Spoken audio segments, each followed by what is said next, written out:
Good day, everyone. I am the reporter of Lesson 8, which is the cultural and socio-political evolution from hunting and gathering to the agricultural, industrial, and post-industrial revolutions. Wow, what a long title, isn't it? Anyways, let's proceed to the discussion. I will discuss first the cultural, socio-political. So the first is the cultural. So cultural, it is the development of culture through time. The example of cultural, it is the development of traditions, beliefs, and practices of societies changes over time. While the socio-political, it is a transformation of different societies and political system. So the example of it is the formation of leaders, laws, government, and societies and political systems transform. So now, let's proceed to the socio-political development. So in socio-political development, here are the creation of civilization, development of domestication techniques, and emergence of trade and marketplaces. And the last one is the social stratification. So when we say creation of civilization, it is the formation of organized societies with cities, laws, leadership, and social systems. And the development of domestication techniques, this is the process of taming plants and animals to meet humans' needs like food and labor. Well, the emergence of trade and marketplaces, it is the trade of goods or the start of exchanges, goods and services between people and communities. Well, the social stratification, which is the last one, is this is the division of society into different social classes or groups. So that is the socio-political development. Now, let's proceed to the economic development. So in economic developments, here are the abundant food supply, selective breeding, and the selective breeding. So when we say economic development, this is the growth in the food production, trade, and resources management that support larger larger populations. So when we say abundant food supply naman, it is the a stable and sufficient amount of food that supports population growth. Oh yeah, that support the population growth, the growth. When we say the selective breeding naman, it is the choosing and or choosing plants or animals with good traits or with good traits to improve the future generation. So that is the economic development. Well, now let's proceed to the biological development. So in the biological development, there are a increased lifespan and population growth. The last one is the diversification of social rules. So when we say the biological development, it is the changes of humans, changes in humans' health, populations, size, and physical development. So this is the mean of biological development.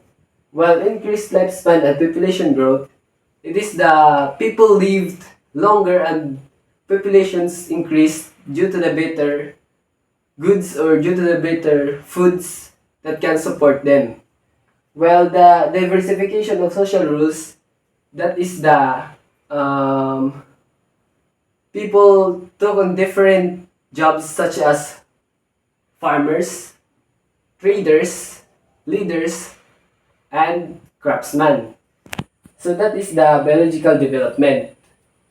A few inches later. So hello everyone, I'm back again. And let's continue the discussion. So now we will proceed in the evidence and civilization. So in evidence and civilization, here are the evidence of the Neolithic Revolution, the rise of civilization, the development of states, the metalwork, and political system. So the first one is the evidence of Neolithic revolution. So when we say it, it is the archaeological findings like tools, settlements, and remains that shows that farming and societies existed. And the rise of civilization naman, it is the development of complex societies with the governments, economies, and cultures. So now, we will proceed to the development of states. So in the development of states, it is the formation of political system with rules, laws, and organized leadership. So that is the development of states. While in metalwork, it is the making of tools or weapons and other useful objects that will help the farmers and traders, and also to improve their farming. While in the political system, it is the structures that organize leadership, decision making, and governance. So that is the evidence and civilization. Well, now let's proceed to the ancient Greek democracy. So the first one is Solon's reforms. So when we say Solon's reforms, it is the personal and legal reforms implemented in Athens, including debt cancellation and a more inclusive political systems. While the second one is the Christian's reforms. Christian's reforms is the revitalized democratic reforms in Athens, recognizing its political structure. Well, the direct democracy, it is the Athens citizens directly participated in decision making through assembly and council. Well, the Persian Wars, it is the United Greek cities states that furthering democratic principles as citizens fought for freedom or they're fighting for freedom. Leadership of Pericles, it is the height of Athens democracy with increased citizenship or participation and construction of iconic structure. While the Peloponnesian War, it is that weakened Greek or kumbaga nang hina yung Greek or pinabagsak ito. So when we say the rise of Macedon, it is the decline of Greek city-states and spread of monarchical rule. So now, let's proceed to the democratic development. So in democratic development, there is a birth of democracy, political participation, legal reforms, political influence, model of democracy, civic responsibility, challenges and limitations, conflict and stability. So when we say birth of democracy, it is the establishment of foundation concepts of democracy. While the political participation, it is the inclusive participation of free male citizens. While the legal forms, it is the reforms to reduce economic disparities and prevent power concentration. While the political influences, it is the philosophical analysis by thinkers like Plato and Aristotle. So, the model of democracy, it is the historical example of democratic governance. While the civic responsibility challenges and limitations, it is the importance of civic responsibility and public services. Well, the challenges and limitation, it is the revealed limitation of early democratic. Well, early democratic system, I mean. Well, the conflict and stability, it is showed the weakness or the limitation of the democratic. Yeah. So now let's proceed to artifacts and artifact significance of artifacts. But first, let's define what is artifacts first. So when we say artifacts, it is the tangible remains of human activity from the past, serving as value windows into understanding historical societies. Now, let's proceed to the significance of artifacts. The significance of artifacts, there are the social insight, political context, cultural understanding, and economic activities.